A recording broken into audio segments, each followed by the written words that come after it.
Hello friends, मैं हूँ रेणुका और आज मैं आप सबका हमारे चैनल में स्वागत करती हूँ। आज मैं आप सबके लेकर आई हूँ बीकानेर विश्वविद्यालय परीक्षा प्रश्न पत्र 2015 zoology third paper animal ecology and biostatistics का।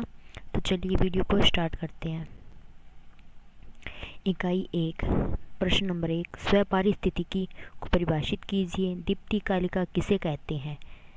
3 नंबर, पाइकिलोथर्मिक जंतु क्या होते हैं? 2 उदाहरण दीजिए। सीमाकारी कारकों को की आधुनिक अवधारणा को समझाइए।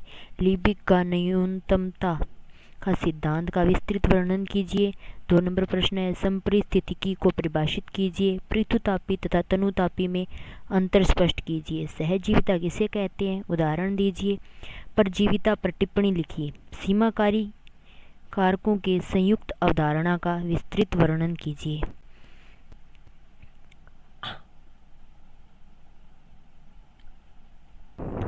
इकाई 2, प्रश्न नंबर 3, खाद्य श्रृंखला को परिभाषित कीजिए। समुदाय किसे कहते हैं? जनसंख्या घनत्व के मापन पर संक्षिप्त टिप्पणी लिखिए। प्रवास पर संक्षिप्त टिप्पणी लिखिए। पारितंत्र को परिभाषित कीजिए। पारितंत्र के मुख्य घटकों का वर्णन कीजिए। 4 नंबर प्रश्न, भोजन जलिका को परिभाषित कीजिए। संक्रांति क्षेत्र किसे कहते हैं? जीव संख्या की वृद्धि आकार पर संक्षिप्त टिप्पणी लिखिए। नाइट्रोजन चक्र का वर्णन कीजिए। पारितंत्र पिरामिड को परिभाषित कीजिए तथा इसके प्रकारों का वर्णन कीजिए।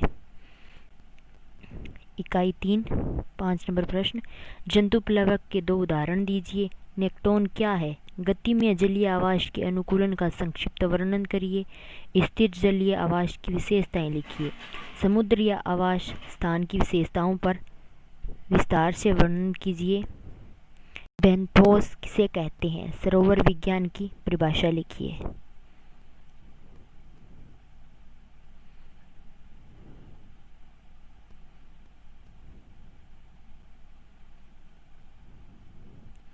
वेला संगम आवास में पाए जाने वाले जीवों तथा उनमें पाए जाने वाले अनुकूलनों का संक्षिप्त वर्णन कीजिए।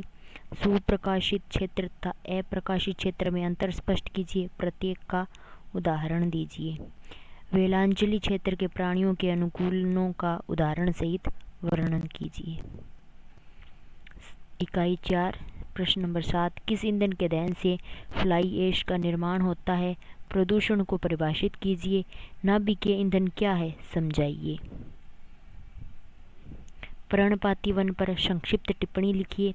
राजस्थान के विशेष संदर्भ में मरुस्थलीय जीवों तथा उनमें पाए जाने वाले अनुकूलनों का वर्णन करिए। 8 नंबर प्रश्न है, राजस्थान में वनों की कमी का क्या कारण है? द्रव्य पेट्रोलियम गैस किन गैसों से मिलकर बनती है? हरित ग्रह प्रमाद के दुष्प्रभाव का वर्णन करिए। नाभिकीय अवपात पर संक्षिप्त टिप्पणी लिखिए। वायु प्रदूषण का वर्णन करिए। इकाई 5, सहज संबंध को परिभाषित कीजिए। समांतर माध्य से आप क्या समझते हैं?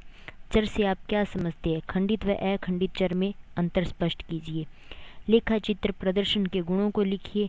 एक समाजशास्त्री ने 200 व्यक्तियों का साक्षात्कार किया। नीचे साक्षात्कार किए गए व्यक्तियों की उम्र का आवर्ती विवरण अर्थात बारंबारता बंटन दिया गया। समांतर माध्य की गणना कीजिए। ये आयुष्म है, ये बारंबारता है, समांतर माध्य की गणना करनी है। प्रश्न नंबर 10, आवर्ती बहुभुज क्या है? मानक विचलन को परिभाषित कीजिए। हार्डी वेनबर्ग नियम क्या है? बहुलक के गुण और दोष लिखिए। निम्न आंकड़ों से मानक विचलन की परिगणना कीजिए। आकार दिया गया है, बारंबारता टोटल ये 50 है, इसके मानक विचलन की गणना करनी है। Like, share, subscribe, thank you, press the bell icon